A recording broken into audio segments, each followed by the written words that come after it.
No Mickey Show. The No Mickey Show. Yeah, clash momentarily for class solidarity. Cash circulating, give the masses back its currency. Greed from elites, oligarchs stay fed. Deep state, fake fed, everybody break bread. Racism, homophobia, sexism, religion in this melting pot we live in. Time to build a new system, unionize labor rights. Highlight the issue, talking heads left is best. The saga continues. The No Mickey Show. The No Mickey Show.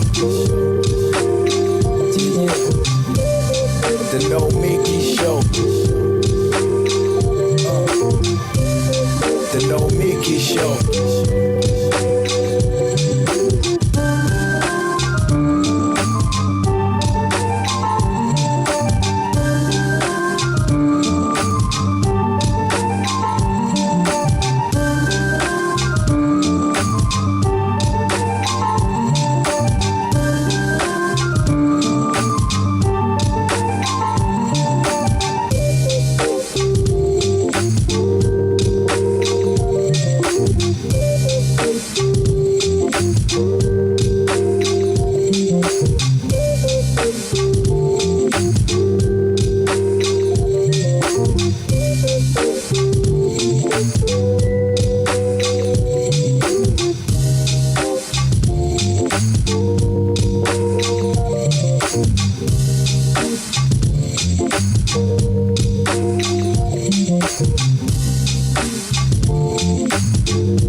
momentarily for class solidarity. Cash circulating, give the masses back its currency. Greed from elites, oligarchs stay fed. Deep state, faith fed, everybody break bread. Racism, homophobia, sexism, religion in this melting pot we live in. Time to build a new system, unionize labor rights. Highlight the issue, talking heads left is best. The saga continues. The No Miki Show. Hello and welcome to the No Miki Show. It is Wednesday, February 9th, and I am so happy to be reporting to you from Buffalo, New York. Buffalo. I grew up in Buffalo, New York. I don't know how many of you guys know, actually, more accurately, Western New York, because while I did go to high school in Buffalo, the city of Buffalo, I commuted from a 35-minute drive or something, or it depends because it's always snowing in Buffalo, so it could go up from outside of Buffalo. And I spent my formative years in the Western New York region. But you guys probably know Buffalo for other reasons. The Buffalo Bills are, I guess, really hot right now. If I knew a lot more about sports, I could tell you more, but I will tell you I had dinner last night, and there was a full-on fight at the bar at the restaurant between two very, very avid Buffalo Bills fans. This is such a Buffalo thing. They were getting into a loud fight over who was a bigger Buffalo Bills fan, and the other guy is more of a hockey guy. It's just like the most Buffalo thing ever.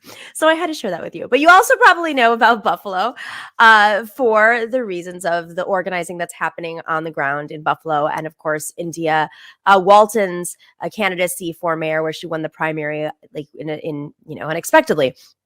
But right now in Buffalo, there is an incredible effort for Starbucks workers to unionize. They launched that, and it's happening all over the country. We talk a lot about labor on this show. I think what's really powerful about this is not just that you have workers organizing against a company that has tried to frame themselves as being more, socially conscious and supportive of workers, but at the end of the day, they're fighting just as hard against workers unionizing as the worst companies in the country, which really shows you there's no difference between quote unquote woke capitalism and regular capitalism if the goal is to keep workers down. Nothing liberates people more, of course, than being able to live their lives fairly and have just wages and good working conditions. That is a class issue. That's a racial issue. That's a gendered issue. That's an issue of immigrants, new immigrants to this country. It is a human rights issue. And let's not forget that. But also what is so beautiful about this is that Buffalo is, of course, one of those Rust Belt towns that has dealt with horrible shifts in the last 40, 50 years. When I grew up in Buffalo, you drive by these dilapidated factories that had been abandoned based on the trade policies of the late 70s. Those are the trade policies coming out of the Carter administration. And the steel workers, of course, major manufacturing in Buffalo, lost their jobs, and it really depleted the economy, leading to a mass exodus in a truly beautiful city and region.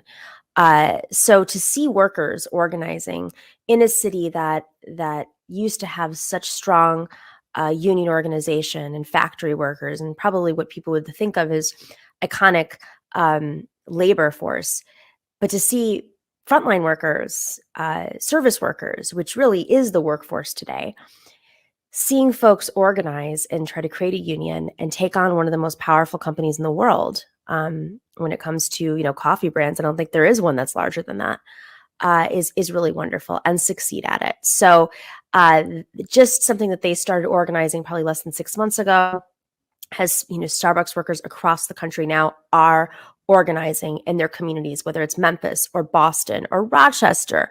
I don't even know how many at this point. The map, it just keeps growing, and it's really coming from the workforce. No other union is recruiting, and that's harder for a company to contain.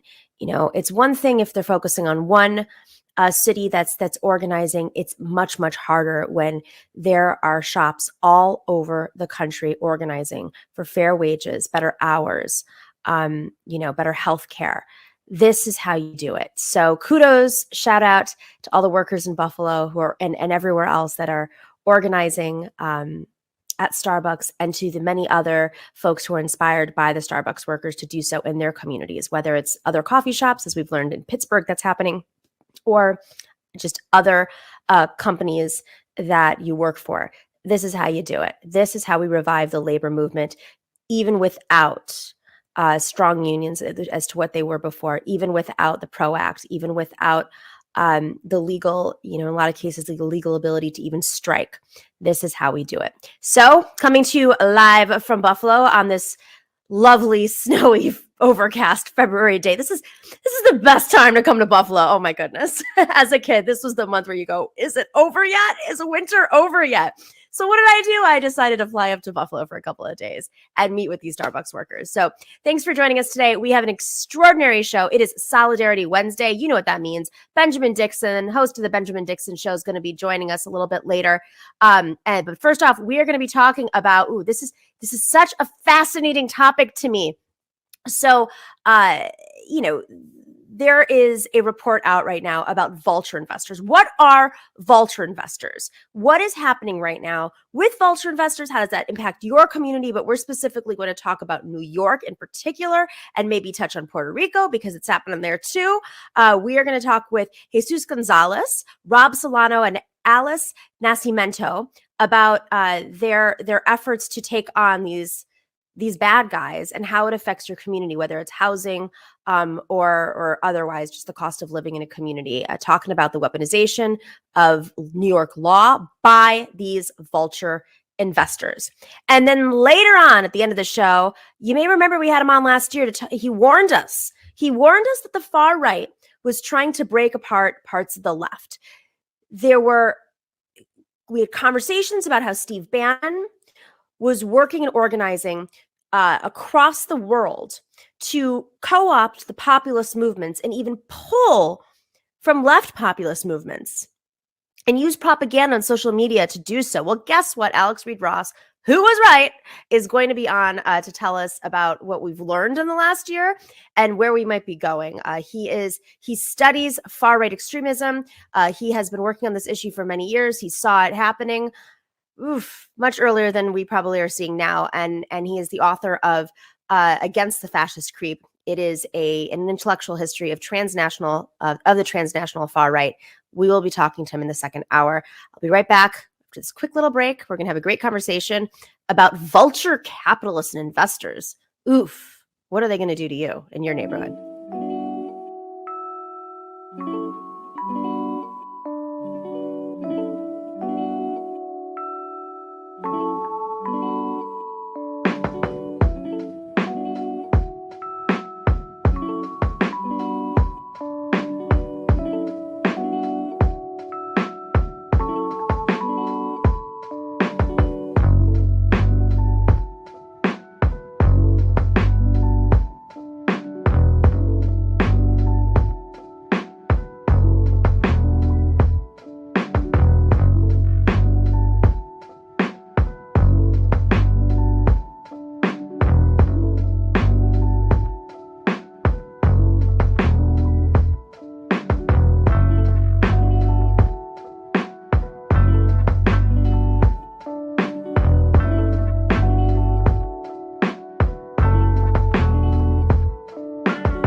Welcome back to the Nomi Key Show. Okay, I love this topic so much, and I don't think we talk about it enough on the show.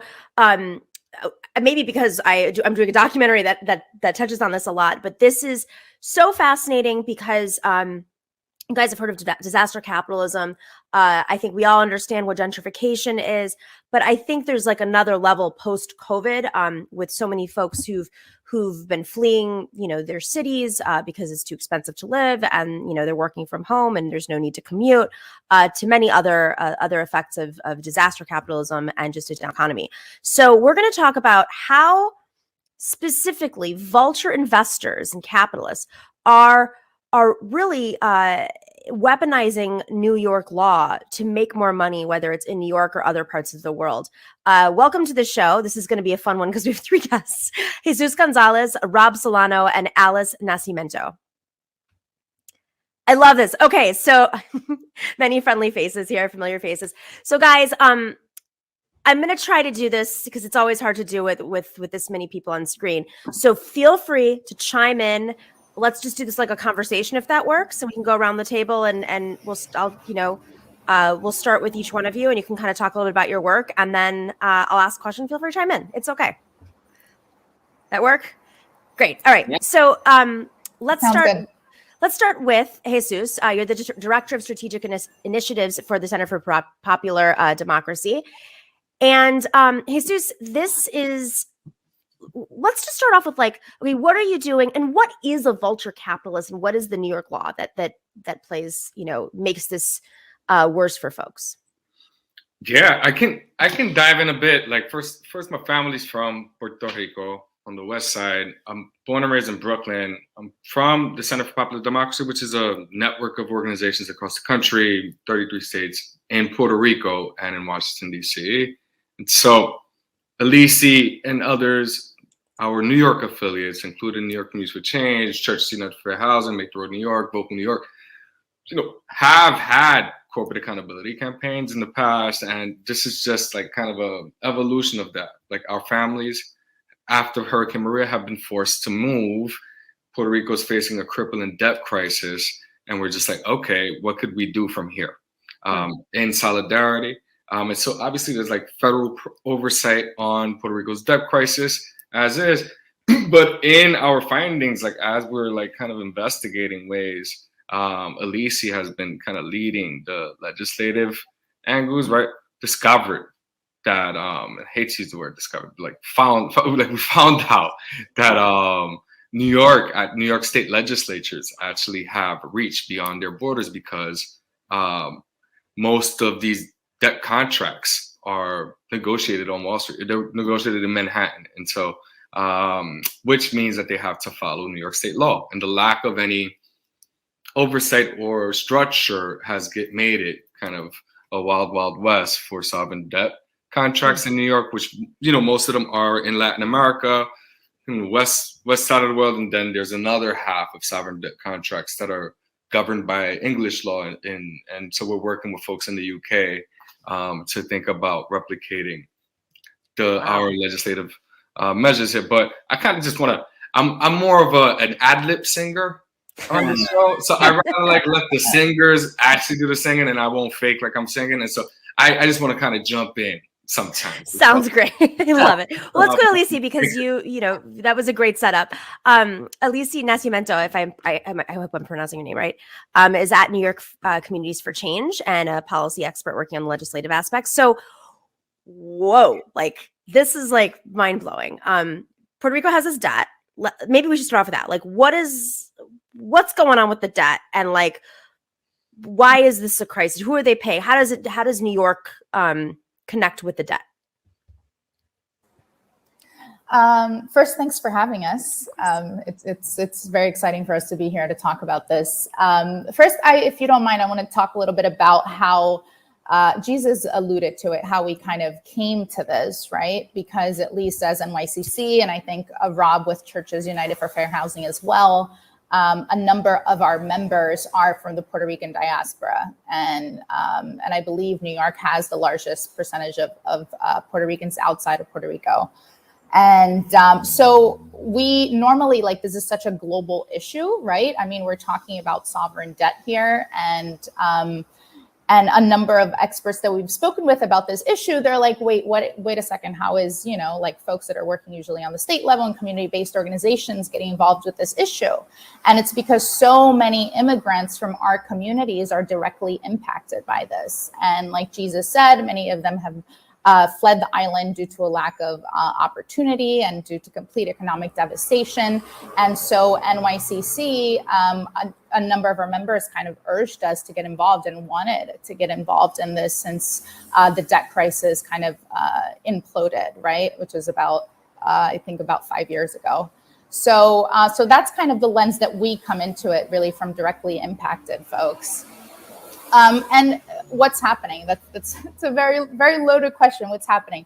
So Puerto Rico, the plan for restructuring was approved very recently. And the problem is that it imposes a number of cuts, right? So far, over 250 schools have closed. And I think Jesus can speak more about the direct impact of what's happening on the ground. But because Puerto Rico doesn't have normal bankruptcy protection, so even like hypothetically speaking, if you're a municipality, you can file for bankruptcy. If you're an individual, you can file for bankruptcy. If you're a corporation, we all corporations are people, right? Corporations can file for bankruptcy. If you're a sovereign nation or if you're a territory like Puerto Rico, you were not afforded those same protections.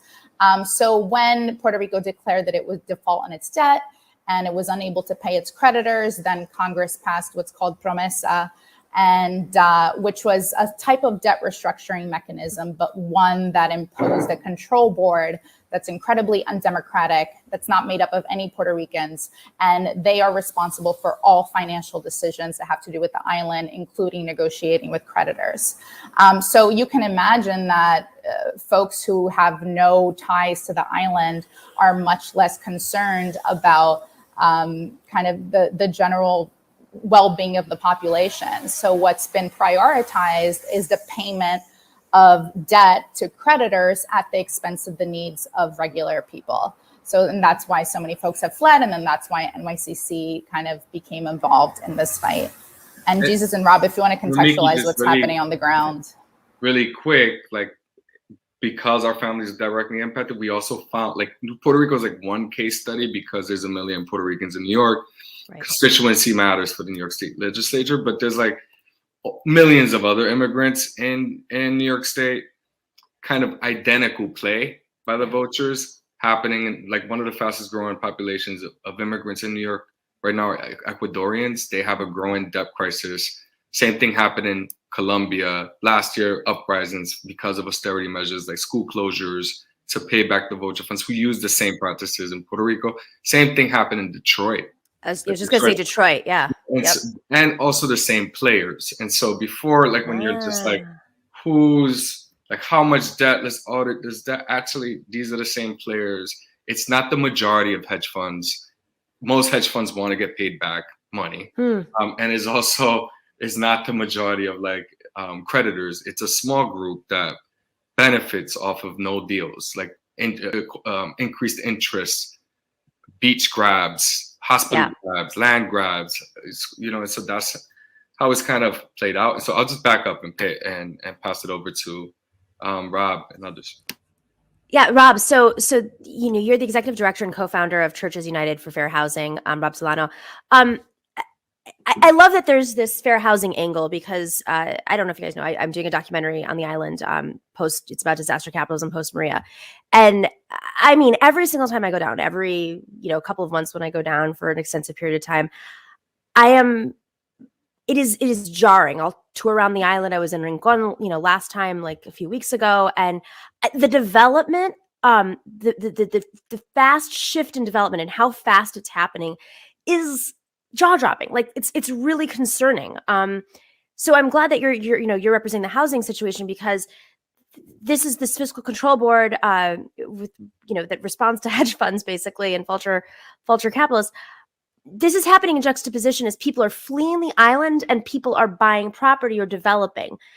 Is this all coordinated, or is this just sort of like how it plays out normally? Oh, it's incredibly coordinated, and really, Puerto Rico for some folks may seem far, right? If you're in Bushwick or if you're in New York, it seems like a far place in your mind. We were born in Williamsburg, right? Our organization was founded in Williamsburg, and that could be something as a grounding example for everyone. Williamsburg 30 years from now, when I was born in Williamsburg, it's much different than it is today, right? So let's just ground that somewhere where you've been, right? You've been to Peter Luger's, you've been over the Williamsburg Bridge. You can physically see towers hovering over this community that never existed before. And really, that's only being built, not by the 1%, by the 0.5% of people who have money. And they able to do that in Williamsburg with all the laws and all the protection and all the government support that you can have, and it happened here at home. Imagine if they get to play in other countries where you don't have that protection, you don't have bankruptcy laws, you don't have any rules or regulations. So if they can get away with what they're able to get away with right here in our backyards, right? Our homeless crisis is the highest it's ever been in New York. Our disparity from rich to poor, the middle class is gone in New York, right? So if we're able to do that here with some of the best legislators in the world, imagine what's happening. You can only now start to imagine what's happening in Puerto Rico, El Salvador, Ecuador, and Argentina. And really, I wanted to talk about the word vulture. Yeah. And Republicans and the left and the right have really good terminology to make people sound better. There's a right to work state that sounds really good, but basically is a non-union tactic, right? Mm-hmm. They're calling their own people vulture. So of the 1%, they commonly call the other rich guy a vulture fund, like a friend. And they're saying, even in our crew, the Amazon, the Jeff Bezos of the world, even they're saying, hey, we're bad. We're like awful. And we do bad work practices, and we get your soap in 20 minutes to your house, and we break a bunch of laws to do it. But then we have a whole bunch of friends that are worse than us, and they're so bad, we don't even want to give them a cool name. We call them vultures, that basically prey on the dead to get money from them. So they're not even cool with them. So if we don't like the 1%, which most of us don't, they don't like them either. And I really want to get one big example, then we get into this presentation. For every dollar that they're borrowing over the borrowing, they're charging $900 sometimes on a dollar. Oh my God. This is a big example. If I lend you $1, I will eventually want $900 back from you.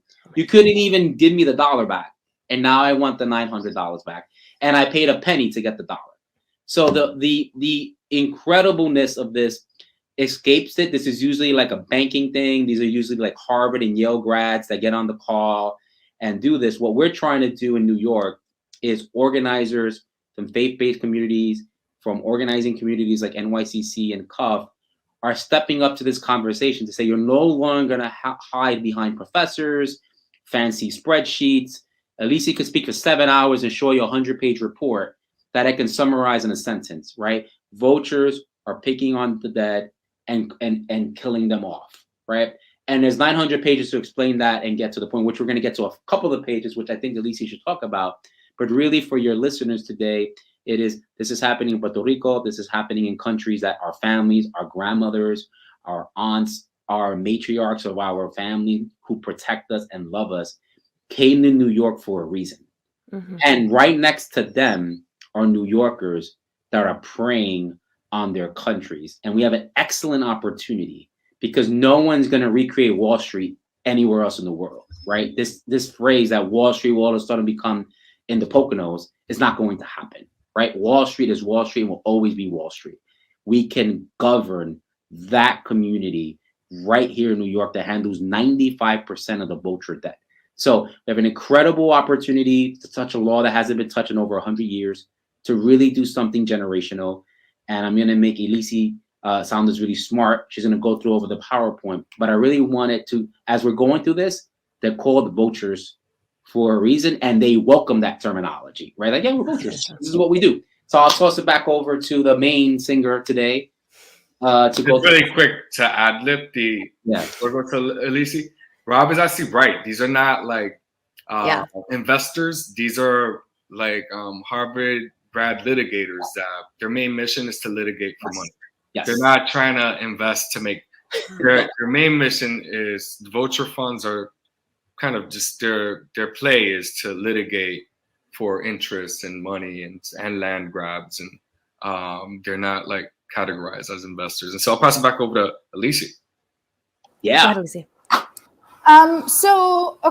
So just to kind of back up and give you kind of some context, right? So when you think about a debt crisis, whether it's Puerto Rico, whether it's Argentina, the Congo, Greece, right? A number of years ago, I'm actually currently in Brazil right now. I'm Brazilian. I grew up here in the 90s, and Brazil was in the midst of a huge debt crisis when we were also victims of vulture. So this is to say that no country is safe, right? And what generally happens is if, a country realizes that it's got you issued a number of bonds, and because of things like what Rob was alluding to with the interest, compound interest is something that's been used as a financial, a quote unquote financial innovation, financial tactic, which is really just predatory interest. And you realize you can't pay your debt, right? So Puerto Rico realized that it couldn't pay and it had to default. So usually the financial markets go crazy when this happens. And the actual investors that bought these bonds and invested in the country freak out. That's the first thing that happens. And then they end up selling those bonds on the secondary market. So they sell them for very little. They end up losing money. They sell them for 10 cents on the dollar, sometimes pennies on the dollar, depending on the country. So, and then that's when the vultures strike. When that happens, the country has just defaulted. And then you ask yourself, who in their right mind would buy essentially kind of distressed bonds that belongs to a country that has no ability to pay it back? So that's when they strike. And so they buy the bonds on the secondary market. And in the meanwhile, the country says to all the creditors, hey, we can't pay you. COVID is a great example, right? COVID has significantly depleted the revenue stream of countries around the world. We are in the midst of many potential debt crises. So we said, COVID, we don't have a lot of money. You have to understand this, that our financial situation changed. And most creditors will understand this, right? Because at the end of the day, you can't suck money out of something that's not there. What's the expression? You can't get money out of a stone. Yeah, you can't exactly. suck blood out of a stone. So most creditors will come to the table and say, okay, let's change the terms of this and let's restructure your debt. And the vultures say, no, because how am I, this is when they strike. How am I going to make more money? So they refuse to engage in any kind of negotiation. And then they go to a court in New York, and they go to courts in England. That's where most of the sovereign bond markets are. That's the law that governs these contracts. And they say, I bought these bonds for 3 cents on the dollar, and I want you to repay me in full and pay me. And it doesn't matter if all the other creditors are coming to the table. I want my full repayment. I'm not going to give you debt relief. So they end up stalling the entire process because oftentimes these contracts, they're governed by unanimity clauses. That's what happens when you don't have bankruptcy protections. Wow. If you have a bankruptcy protection and you have to renegotiate your debt, you only need a majority of creditors, a supermajority, to agree to the terms. So if you have a vulture who says, no, I don't want to, it doesn't matter, he's out. That's what bankruptcy gives you, with a number of other stipulations as well. So these countries end up becoming victims of this in the sense that these crises go on for a long time. Argentina, I believe it went on for about 15 years. Over 90% of creditors agreed to move forward. 8% didn't. Paul Singer, who is a pioneering vulture investor, was one of those people. There was a protracted court battle. Argentina was in an economic depression during this time. It had no access to capital markets. Ultimately, it was a decision by a federal judge interpreting New York state law that allowed Elliott Management, or Paul Singer, he bought $140 million worth of Argentinian bonds. And Nomiki, guess how much he walked away with? $140 million investment.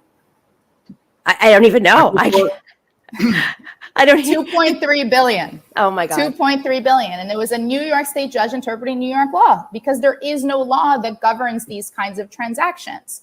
So what we're trying...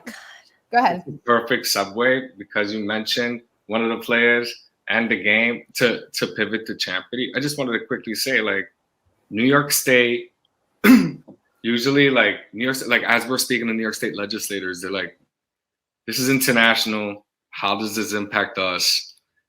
Go to Congress. Some heads don't know that. They haven't said this, but they, are surprised that New York State has some purview to these New York State governed contracts. And so really, I really hope that they respond to our call to do what's right. These predatory practices have had real impacts. Hundreds of schools closed in Puerto Rico. Yes, of course. In the Congo, I think it's taken them, they had to take away nutrition programs. And this is because, just so folks understand, this is because the Fiscal Control Board has put people in the island in debt so much that the money is not going. Things are being starved. And it's not going to schools. It's not going to infrastructure. It's not going to hospitals. It's not going, and they're rising, the tuition costs. Yep. Because the tax money is in other places. Exactly. Puerto Rico is one example, and I think what we've been trying to do is we call them vulture funds and clip their wings as much as possible, so that to prevent future practices. And so we've like also are looking at like what's happening in Puerto Rico. There's like an existing current debt. There's oversight. There's some restructuring process happening. In other places, there's still no restructuring process happening, but the deal has been done in many places. And so what are other ways to like deal with what happened in the past, restructuring that debt, and also prevent them from doing something in the future? And I think one of the things is a reform to the Champerty doctrine, and wanted Alicia to spend a few minutes on that, so that way before we wrap here. Mm-hmm. Yeah, I was just gonna just to finish about New York state law and the fact that, you know, this holdout problem that we have if you're a minority creditor and you're able to hold out the entire process. What we're doing is it's a twofold kind of legislative proposal. One is the model law, which it's very simple. It would impose supermajority rule over restructuring procedures under New York law. So if you buy New York government bonds, you know that in the case that a country defaults and has to restructure, what a supermajority creditor says goes. So out with the Paul Singers, out with trying to extract disproportionate payment and take advantage of money that should be going to, like you said, Nomiki, to public health and to basic infrastructure that's just being pocketed by investors in Wall Street. And Champerty, which is what Jesus was referring to, is a law that's been in the books for a very long time. It's actually an Old English statute. And it just says, it's very simple. It says that you can't buy an investment, you can't buy securities for the purpose of litigating. And if you recall what we're saying that vultures are not investors, they're litigators. Right. So it would completely cut at their entire business model. So we feel that, you know, these two pieces of legislation are really intended to box them in and prevent this from happening to other countries around the world. Can you just a quick follow-up question real quick? They may not be in the game of making money through traditional investments, but they've created a situation in which now investors go in and buy distressed properties for much cheaper, or, you know, take advantage of local tax laws that are simultaneously set to attract, you know, quote unquote business, like the crypto bros that are all moving to the island right now and may or may not be producing jobs, but it's a tax break for them. So, but that probably wouldn't have happened if you didn't have the debt crisis. You're correct on that. There are ripple effects, and, you know, practices, you know, have like it sets the tone and definitely has an impact on gentrifying homes in Puerto Rico, and yeah, I feel like the Champerty doctrine, what Alicia just mentioned, the change, there was a statute change in the law in 2002 or 2004. Very different New York State legislature, Pataki, Sheldon Silver, which were less likely to confront corruption. And so we're hoping, and so Paul Singer literally just kind of changed the law where the big players can actually sue for, can litigate on debt. And so we're just looking to reverse the two sentences in the law, and also strengthen it. And so Alicia has been getting a little close, like going a little closer and looking at ways to strengthen the law and also just reverse disfavor to the pioneer of hedge funds, vulture funds. And so we're hoping that if we actually get the Champerty doctrine reformed, then it will prevent vulture funds from making these deals in New York State for the sole purpose of litigating, and it could clip. No silver bullet in any of this. You know, you all know very well the limitations of legislation and how it doesn't cover all angles, but we think this is a significant would significantly decrease the amount of vulture fund practices. So who do we need to call and lobby? I'm a New Yorker. I'll show up. Let me do that, right? So you're angry now, right? You heard vultures are taking over our good people. Our next door neighbor is Puerto Rican, or our downstairs neighbor is, or I'm that. And what do I do? Easy. You have a state senator or a state assembly, call them. Tell them you heard this podcast. You saw us on YouTube. Did you sign on to this law that will protect Puerto Ricans, not just Puerto Ricans, but everywhere in the world, right? So it doesn't matter what country you're in, this will protect you. We have the law on the PDF. I think that was just up. There's a couple of different versions of it. Just call your state assembly member, state senator, say, have you sponsored this law, right? And it's there. It's S99 and 82195. If we go up the next one, we're going to get a number for the chamboree, but there's capital gains tax, which is S2522 and 83352 in the assembly. And then the big one, this is the one I think is a little bit of a sword, not a silver bullet, but the model law, right? S6627 in the Senate and the Assembly 87562. I just shot out a bunch of numbers, but this is when you call your state senator, you give them the S for Senate, and you call your assembly person A. If that seems too hard for you, call us and join us, and we'll find out who your state senator is and who your assembly person is. This is where we're really good at, right? This is not trying to help the world and every single country. This is right here in New York. This is incredibly tangible.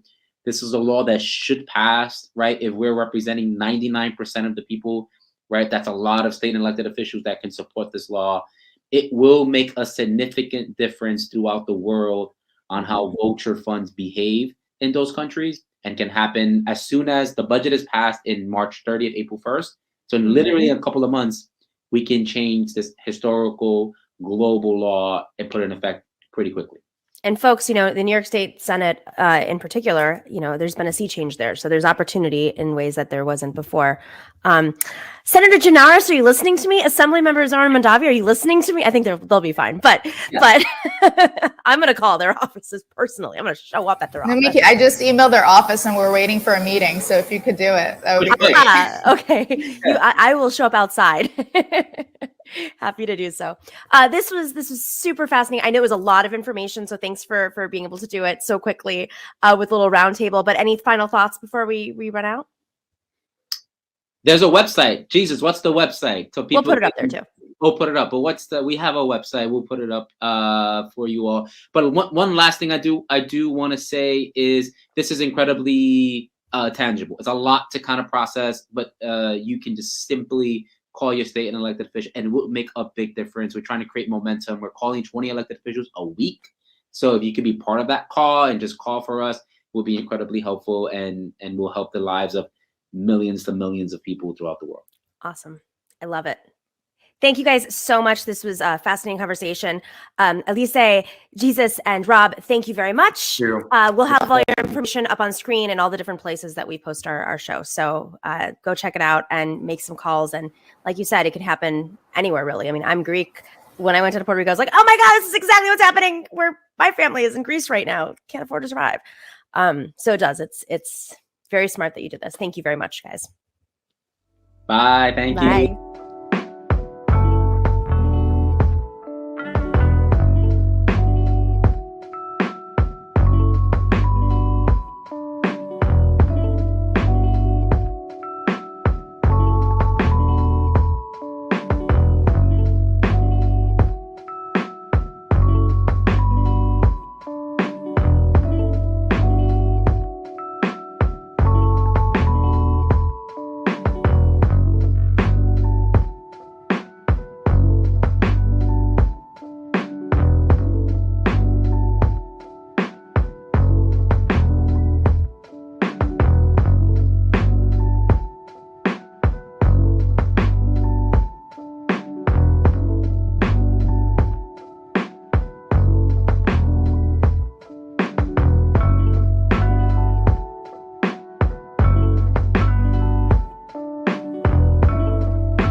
Hello, welcome back. It's Solidarity Wednesday. So you know what that means. That means I get up early. No, I get up at normal time, but I get up at normal time and put makeup on and join Benjamin Dixon on the Benjamin Dixon Show, which airs every morning. Is it every morning? I don't even know. Well, except Monday. We're collectively taking Monday off. We believe in a 4-day work week right now, at least. Right now. That's how when our show was daily, it was the same thing. Mondays were like, the meetings day. It's flexible fine. there. Yeah. The news will be there.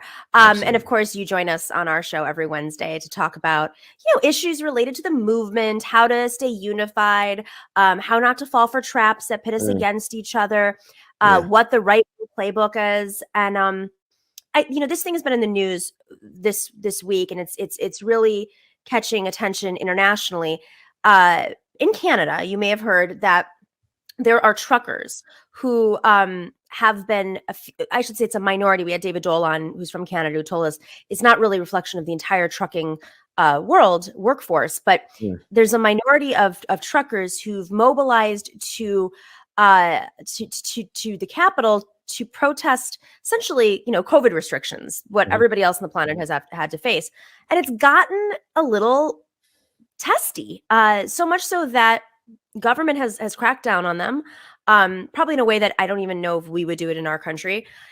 But let's just start off with, like, what are your thoughts on this? Like, this is a little bit different, especially given all the supply chain issues, and we'll touch on that in a second. But what is your thoughts on just this happening in Canada? Well, I think, just from that perspective, bigotry doesn't go away just because they're a little nicer, right? And have a reputation of being nicer. That's number one. Number two, it was something that you just said. I guess we were off air, but it's making it seem as if it is a labor movement. And I had not really thought about that until you mentioned it a few seconds ago. And that's really a deceptive move, but it's a really effective move in terms of the propaganda machine. It is also an extension of the idiocy of the moment that we're living in, right? I mean, at the core of it, we're really talking about saving their lives. Right. But okay, if you want to die.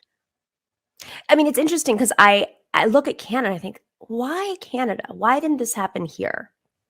And I immediately, you're an organizer, you've organized on the ground, you know very well what kind of dirty tricks Republicans play and how they tap into the fears of communities that may not even realize where these ideas are coming from or spreading to. But this is a workforce. Long haul trucking is dangerous. It's especially dangerous in the United States, which I'll get to in a second, just some information that folks may not know about long haul trucking.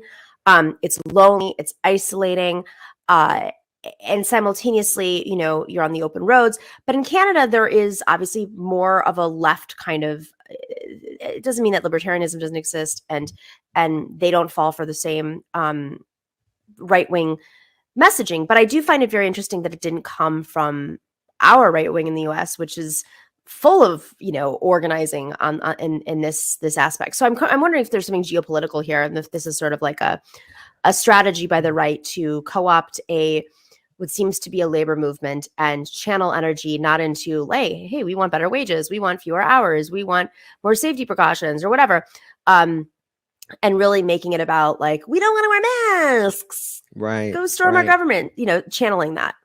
They're very effective. I think it is a propaganda, and I do think it is a strategic move more so than anything else, with one exception. I mean, I would say the truckers, they are probably listening to some of the same things, whether they're getting it over the internet or the radio. I mean, we do know that's truckers. That's where Rush Limbaugh did all his work. Right. I mean, those are long hauls. Those truck stops are lonely truck stops. They have to take showers at the truck stops, right? And in some cases, my colleague Rebecca, she actually worked at a facility, and it's so bad truckers die in their trucks. And so but that was a perfect breeding ground for the right. And now to see it move north of the border, I'm not surprised, because our media is internationalized now as well. That's right. So I want to share some information that folks may not know about truckers that the New York Times published. And it was interesting. So the supply chain disruption has reminded the world of the economic centrality of long haul trucking. I want to go back to that because free trade, I believe, has led to some of this. A lot of things that we fight against. The life of a driver hauling 53-foot trailers alone on open highways, thousands of miles a month, isn't for everyone. The typical long-haul tractor trailer driver registers 400 to 700 miles a day, or about 125,000 miles per year. That's enough to circumnavigate the globe 5 times. The typical driver works 60 to 70 hours a week, including time waiting to load and unload, while spending some 300 days a year on the road. Only 7% of the between 300 and 500,000 so-called over-the-road truck drivers in the United States are women. And women tend to be better drivers. Just want to share that. Companies No comment. I'm not touching that one. I mean, we have better aim. I do know that as a fact. Like when it comes to sharpshooting and whatever, like Oh, I arrows. thought you meant with like hitting us with the car. I thought when we say better aim, I was like, wait a minute, this took an unexpected turn here.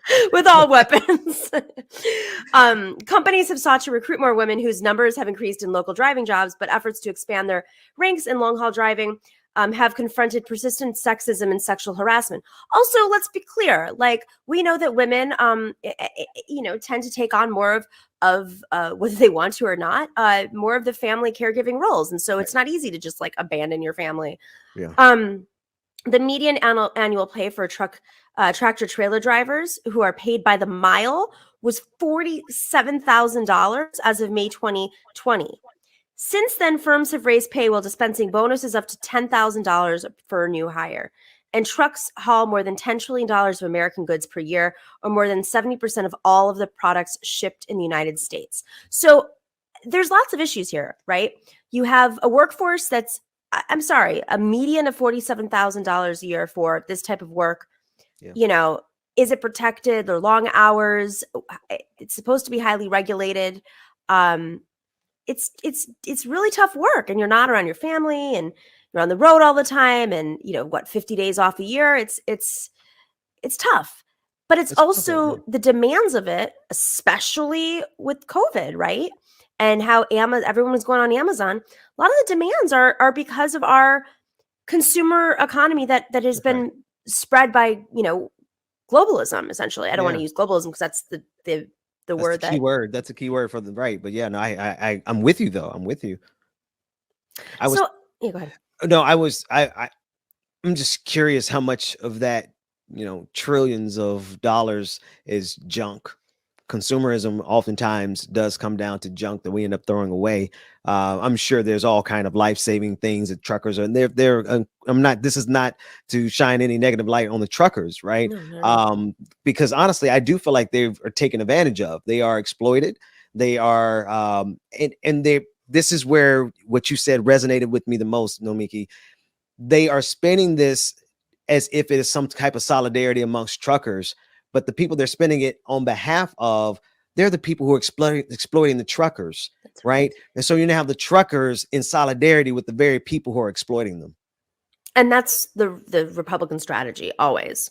Yeah. Point the anger towards somebody who's not the enemy, but really stand in solidarity with us. Channel their energy. It's like jujitsu. I always say this in movements. Really, movements have energy. How do you use that energy? Where do you direct it? Are you directing it at your ally over pettiness? Or are you directing it towards the folks who are fighting for you? Or are you not really even like paying attention to what the actual issues are because of propaganda? I mean, that's what these propaganda echo chambers are.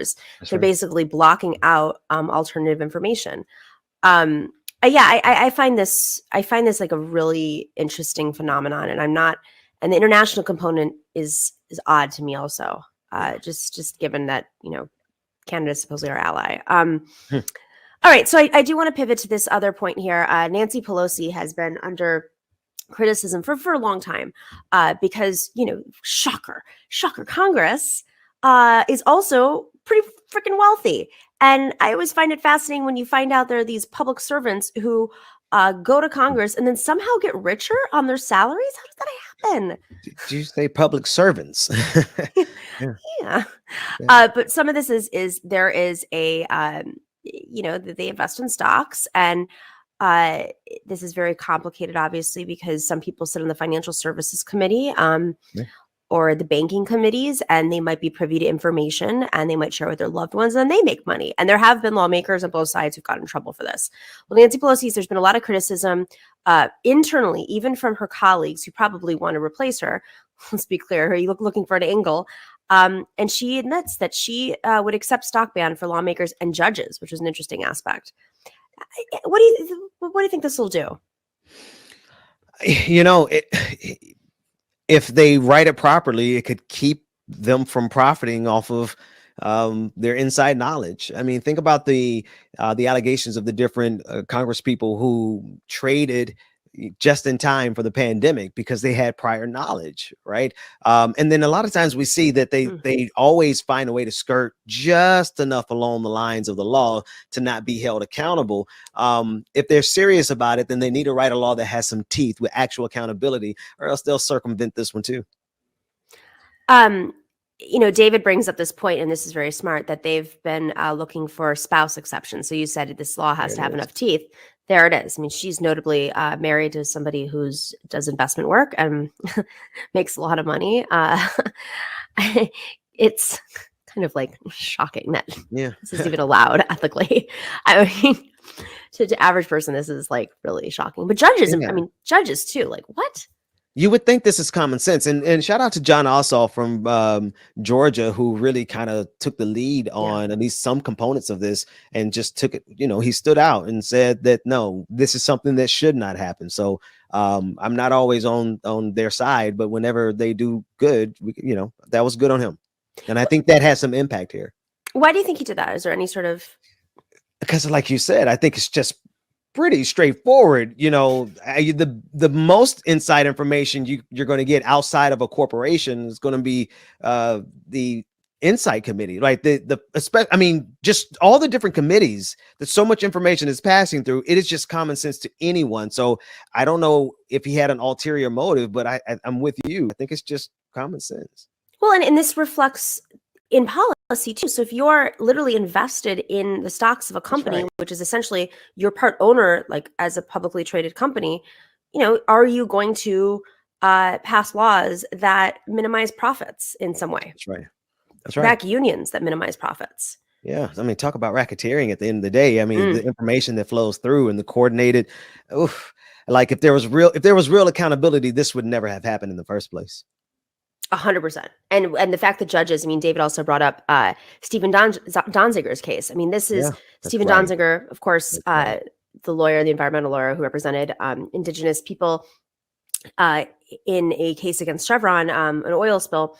And he beat them, and it was $500 million, I believe, they're supposed to pay to the victims. And of course, Chevron has not paid it. And then they decided to file a bogus lawsuit against him. And the judge of that case and the independent prosecutor that was appointed by the judge all had direct financial ties to Chevron. What? What kind of justice system is this? Yeah. No, I mean, it's just open signs of decay of a dying empire. And it's almost like, do they not read or do they not care that they're literally living out their own? Anyway, they don't care. They don't. I don't know. I mean, this is why when you see them investing in how to live forever and building, penis rocket ships to space, literally coming back down from space and giving a speech about how they don't care about their workers and thank you to the workers who made this happen. Right. Same day that their Amazon facility collapses on workers and kills them. That's sociopathic. They're not living in reality. And it's which is why I'm amazed when people cape for billionaires and try to say they throw their bodies in front of the bullets for the rhetorical bullets for Elon Musk, and I'm like, do you guys not realize that these are the bad guys of the narrative? I mean, there's just no question about it. But here we are. Okay, on that note, I know we didn't have this plan, but I just can't help but do this. But I've noticed this online lately from who knows whom. Folks who, at first they were saying with censorship with Joe Rogan, and I know you've been very vocal about this as I have for a long time. Yeah. And kudos to Neil Young for using the power of capital against Joe Rogan and really making this a much more central argument. But Joe Rogan was caught saying the N-word a lot of times. A lot of times. And now what I've seen online, I'm sure you have too, is first off, a troll army just emerged out of nowhere with 2, 3, 5 followers. And it's ridiculous, but distracting from the conversation, trying to, challenge, I'm sure they're doing it to you too, challenge your credibility. But they're now well, this isn't what you should be focused on. Don't you have to focus on the real work? I love how the troll people are telling us about the real work, But okay, what's your take on this? Because I've seen some sort of lefty folks use this.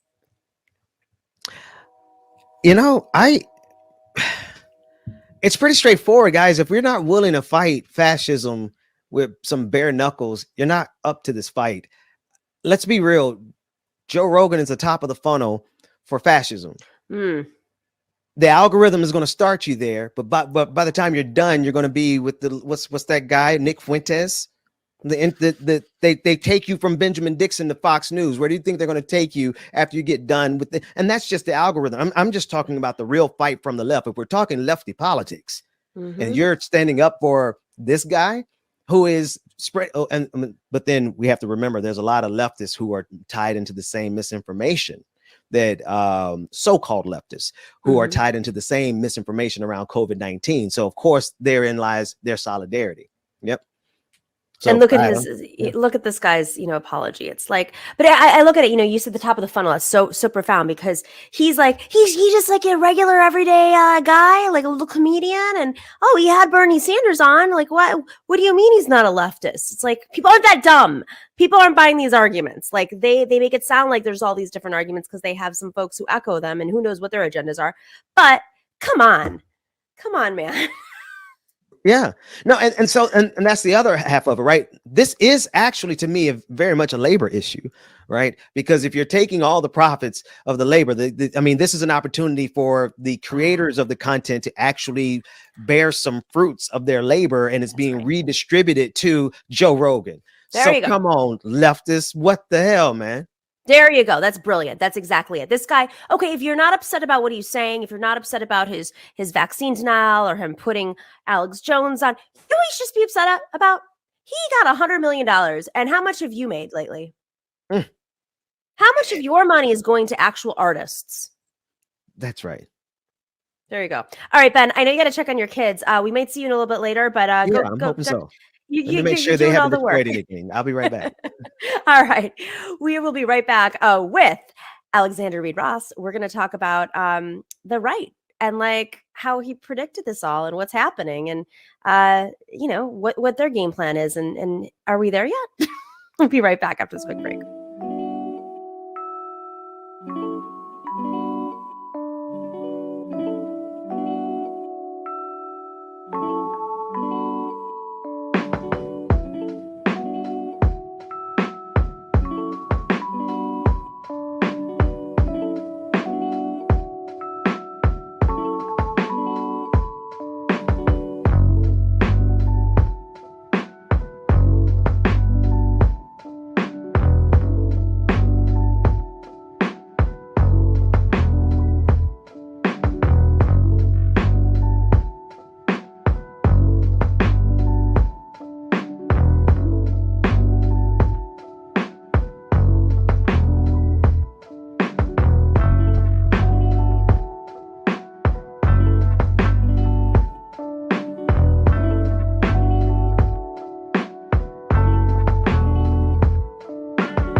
I am very excited. Our next guest is Alexander Reid Ross. He is an adjunct lecturer at Portland State University, and he is the author of the book Against the Fascist Creep. I can't say fascist creep. And he is he's sporting his Joe Rogan look today. What did you plan that?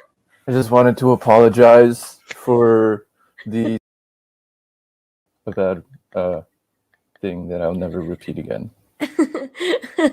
Apology not accepted, but we will pretend that it didn't happen and say we're not censoring you, okay? Oh man, yes. Who wore it better? I think you wore it better because there's books in the background. Yeah. Yeah. That's the point of the bookshelf. I was trying to explain this to Joe before he cribbed my style, but he wouldn't listen. The point of the bookshelf. So, all right. Okay, last time you were on, we noticed a little thing happening online where folks, it's been going on for about a couple months, folks who had once said that they were like on the left were suddenly like leading other well-meaning leftists into a direction of failure, to dead ends,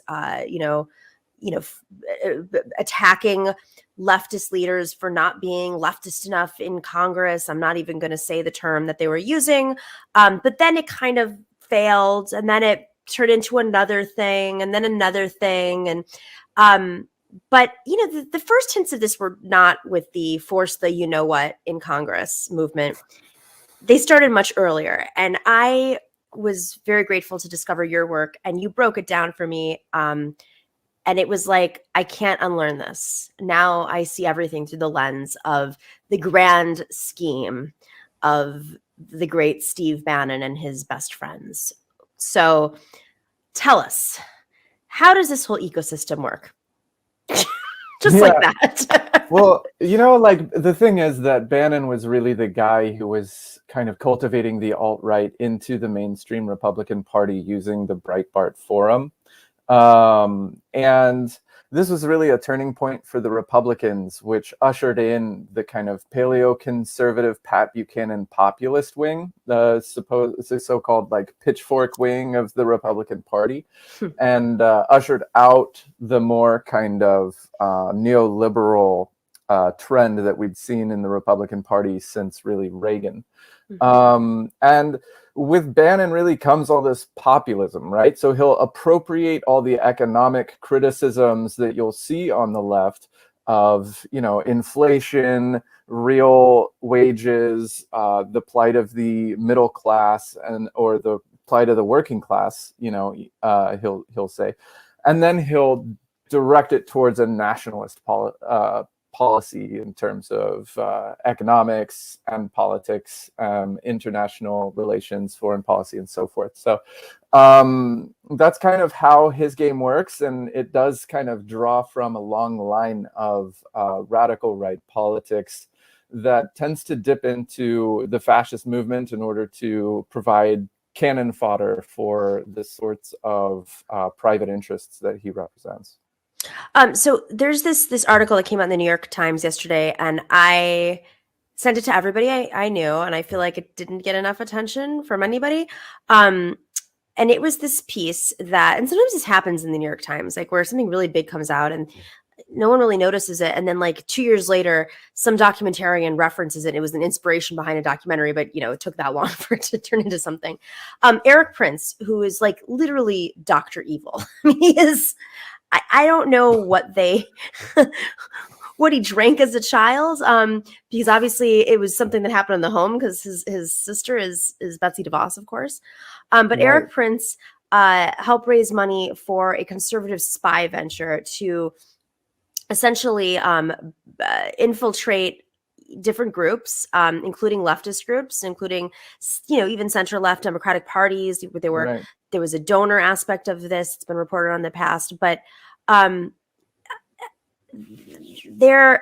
immediately thought of kind of what's been going on in the left in diverting attention away from real movement work and labor work, and discrediting leftists who are trying to push people towards movement labor work, and discrediting them with attacks like you're a whatever. Like there's always an attack for something. Is this part of that, or is this some sort of a different thing when you read this piece? I mean, it has a lot of fascinating kind of aspects to it, especially the fact that this has been going on for something like 5 years. The person who he's sort of promoting with this is a former MI6 agent who has been infiltrating American Federation of Teachers in Michigan, Democratic campaigns on the small scale. So he's really been at this for a while. And also the involvement of Project Veritas is right. Sort of the crucial link here between Prince, this MI6 guy that he's promoting, and their efforts to run kind of stings against left-wing organizations, to infiltrate them, right? And so what we see here is a real counterintelligence strategy that, in a sense, is sort of privatized along with a lot of the military industry. So, it seems to be a kind of dirty tricks operation that relies on millions of dollars in funding from people, including the Gore-Tex heiress mentioned in that piece about Susan Wyoming. Yeah, as well as Project Veritas's own war chest of millions of dollars from apparently anonymous sources. Yeah, anonymous sources. Interesting. So let's go back to Bannon, because can you help us understand, like, Bannon is working internationally and locally. who are his web of folks, and simultaneously, how does that overlap with this anti-vax movement? Because there are populists around the world who are uniting around anti-vax, anti-COVID, anti-government response to COVID. Yeah, so exactly. The crowd that Bannon keeps is really fascinating. I mean, he recently had episodes of his podcast War Room hosted by Jack Posobiec, for example, who used to go with the alt-right title before he changed his sort of tactics. There's obviously former Trump advisors like Peter Navarro. There are anti-vaxxers and white nationalists associated with the anti-immigration Tantan Network, Numbers USA and those types of organizations. And, he kind of forms this node for all things populist and nationalist in a sense. So he develops real double binds wherever he goes, such that his enemies can't maneuver and he has all the freedom. And the perfect example of this is probably the COVID issue, because he continually presses.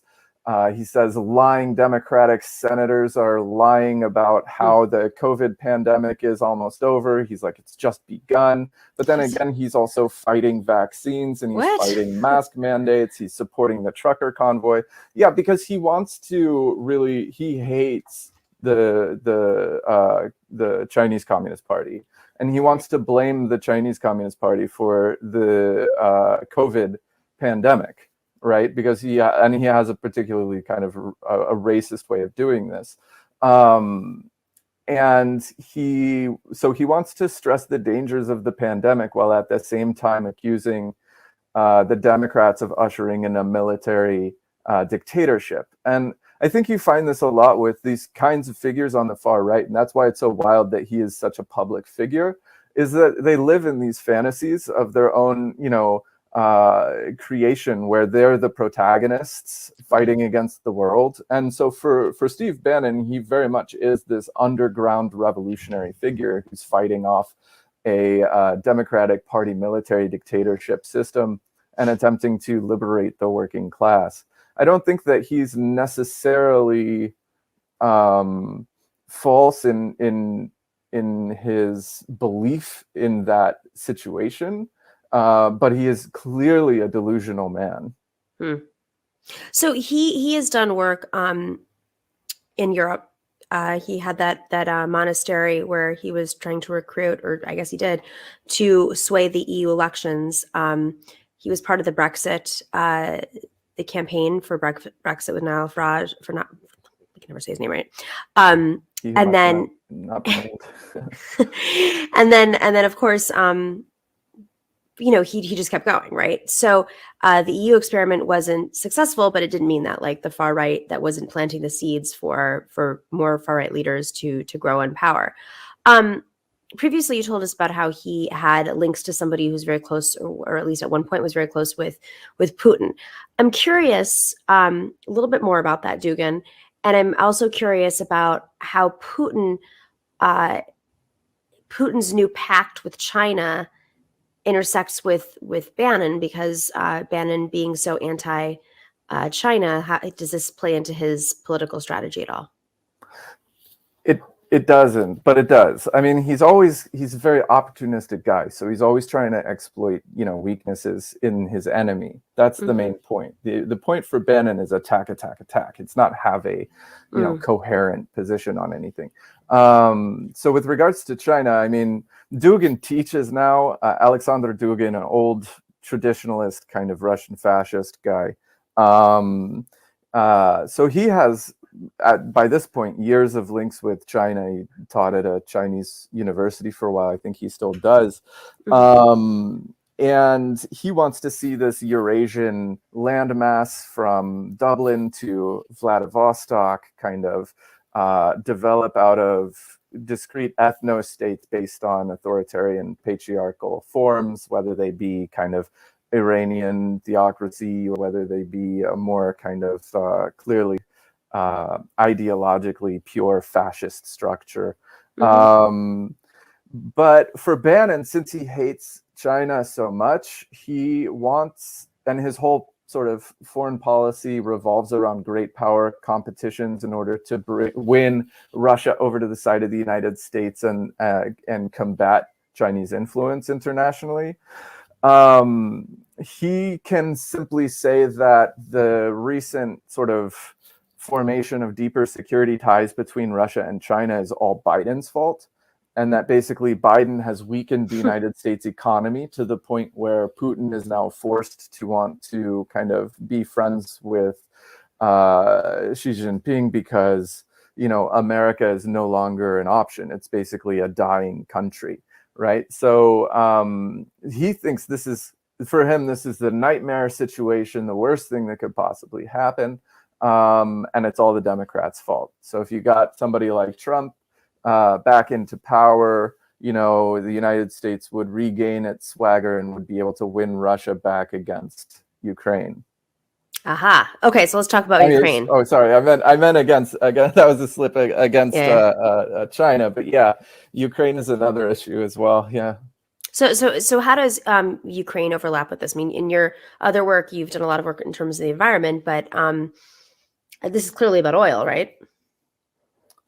Well, I mean, the specter of the Nord Stream 2 has certainly popped up, right? I mean, it seems that a lot of this is about LNG supply to Europe and who controls it. So certainly a fossil fuels fiasco in one sense.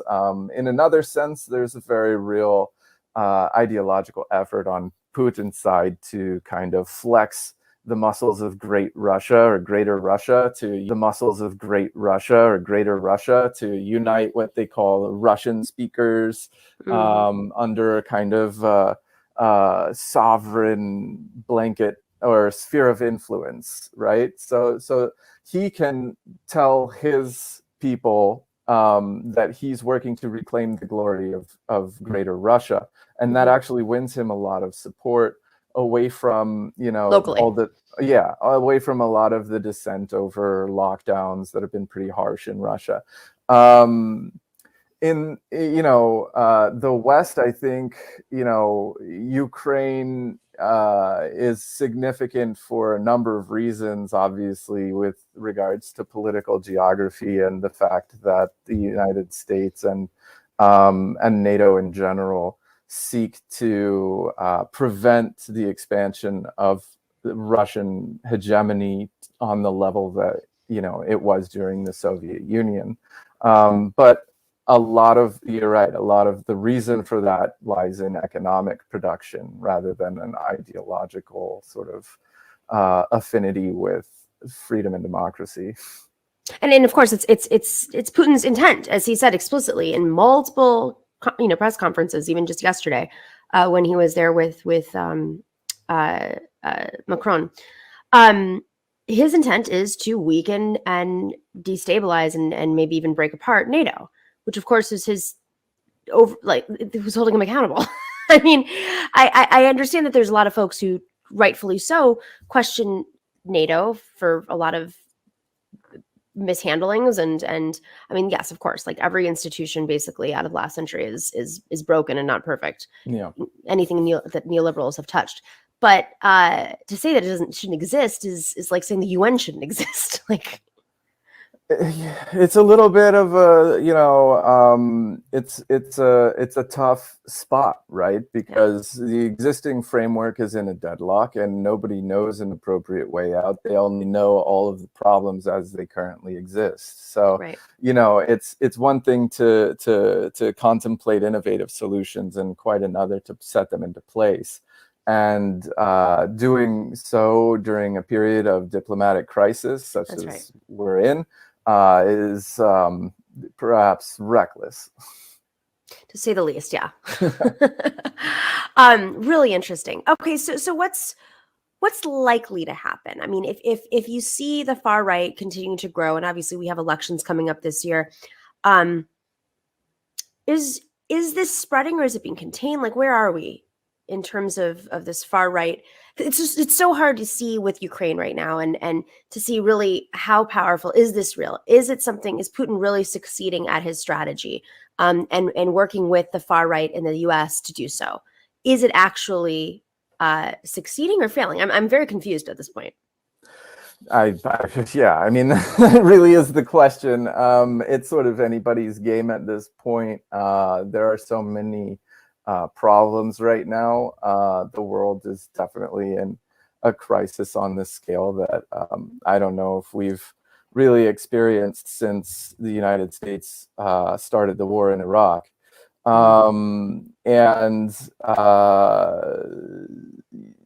are so many different things that could happen between now and the elections. So, you know, I'm not pessimistic about the current situation, but I'm also, you know, I wouldn't call myself an optimist at all. I think that, you know, you talk about Bannon. I mean, their strategy has been kind of frighteningly successful thus far, of just sort of like attempting to take over election boards, of bullying teachers, of bullying doctors, and really kind of trying to assert their agenda, such as it is, even if all it really counts for is a kind of a power, you know, grab. So I think, you know, the left needs a valid response that goes beyond a sort of, well, we're the ones who are trying to keep this country together, you know, because that's nice and all. It's good behavior, but it's not necessarily going to win elections, right? So on the one hand, there are processes of accountability that are currently in place, right? We're talking about the arrest of significant oath keepers, the arrest of leading Proud Boys. Here in Portland, the jail sentence for the violent far-right activist Alan Swinney. So there are, it would appear, consequences down the pipe. And if those consequences don't work out, if the January 6th committee basically, you know, derails or simply falls flat, then we're going to be moving further and deeper into the crisis, because the only thing that reactionaries understand is consequence, and there just haven't been any. I want to close with this because you may have seen that Mike Pence finally said something about the January 6th riots and terrorist attacks is what I'm calling them. He said something, and this is, you know, I think a couple days after the RNC, the Republican Party, not only decided to side with the insurrectionists, but wants to censor both Representative Cheney and Kinzinger for basically defying their party and really, you know, probing and investigating, partly because, let's be clear, there were members of Congress who were in cooperation and communicating with those who were organizing on the outside in the riots. So there's been a little bit of a showdown between Bannon and Mike Pence. Let's put that up there. Said I had There we go. overturn the election. President Trump is wrong. I had no right to overturn the election. The presidency belongs to the American people and the American people alone. And frankly, there is no idea more un-American than the notion that any one person could choose the American president. Under the Constitution, I had no right to change the outcome of our election.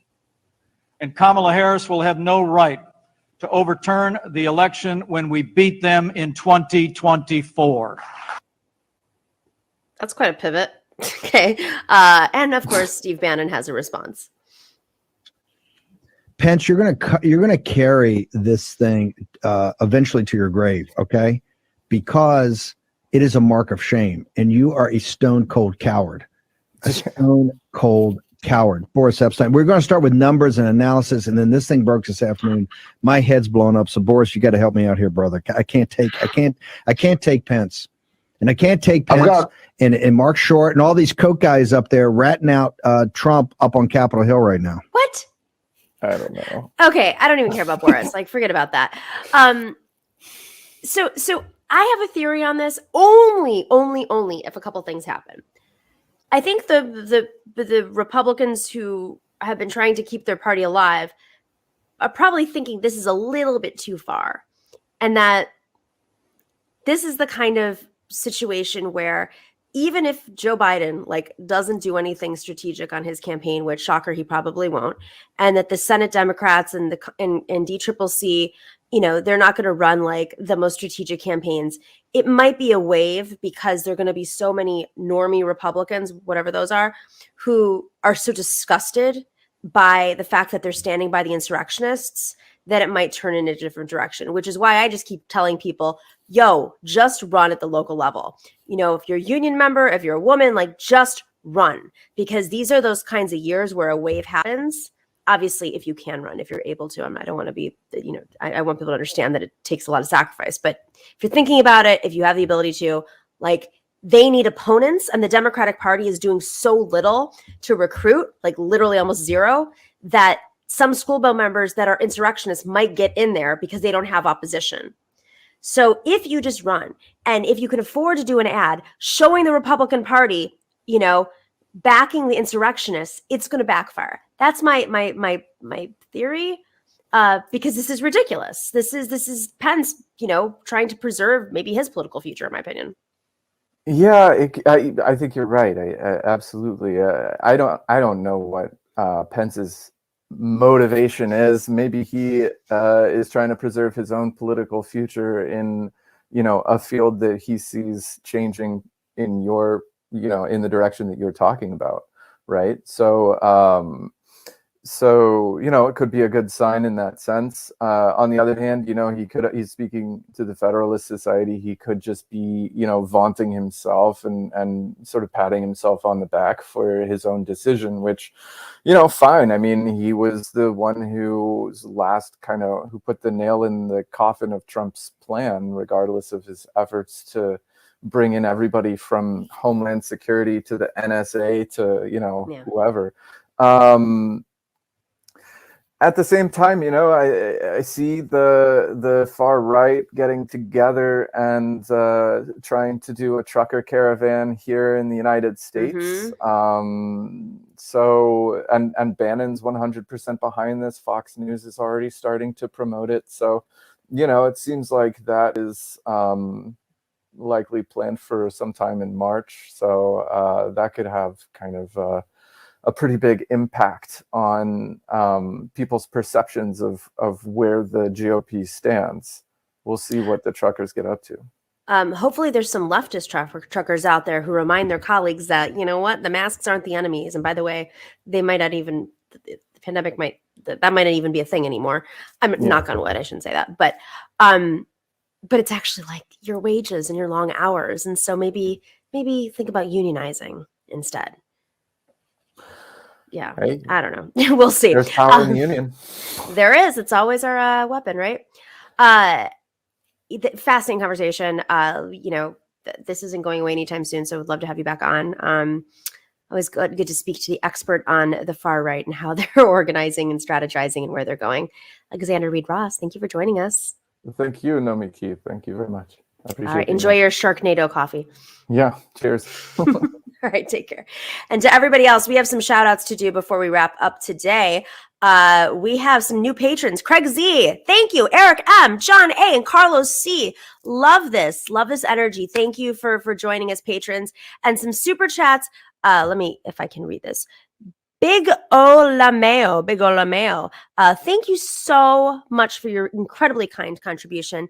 Says, the days are getting worse. Glad that Nomi, David, and Ben are here to keep me from sliding into the despair abyss. Thanks, guys. Left is best. Indeed it is. And Gabe, yo, thank you for your love. And on Twitch, we've got Platinum Ninja. Thanks for joining. Oh, gosh, I can't see. It's my glasses, guys. I'm getting old, okay? Umar H. Sories, thank you. You've been subscribed for 6 whole months. Really grateful to you. And Nug Wrangler resubscribed, been subscribed for 13 months. We know you, Nug Wrangler. And then Pagan Communist resubscribed. Thank you so much. It's been a year. Platinum Ninja cheered 100 bits. Thank you. And Bad Bunny. What's up, Bad Bunny, rating us? Thank you, Bad Bunny. We love you. Love to everybody else for joining us. If you're not a patron already, you know, this is where we support each other. It's a hard world out there for independent leftist media. And people ask, like, how are you able to produce the show? Someone asked in our comments the other day. And it's because of our patrons. And really, the ecosystem has changed a lot since the Trump election, but our patrons have really kept the show going, and we have an incredible patron community. We are so grateful for your support. If you used to be a patron, if you had a cutback, please email us at thenomikishow@gmail.com. We will find a way to make it work. If you can afford to go to a higher level, that helps pay for the other patrons who may have to take some time off. Super grateful. You know, we start, let's scroll that screen back up. We start at $5 a month. And then you can go all the way up and you get, you know, swag, whether it's stickers, mugs, a tote bag, you get special patron privileges and interviews. So thank you to everybody. Go check us out at patreon.com/The Nomiki Show. And we will see you on Friday for Femme Friday. Stay in solidarity. The Nomiki Show. Clash momentarily for class solidarity. Cash circulating, give the masses back its currency. Greed from elites, oligarchs stay fed. Deep state, fake fed, everybody break bread. Racism, homophobia, sexism, religion in this melting pot we live in. Time to build a new system, unionize labor rights. Highlight the issue, talking heads left is best. The saga continues. The Nomiki Show.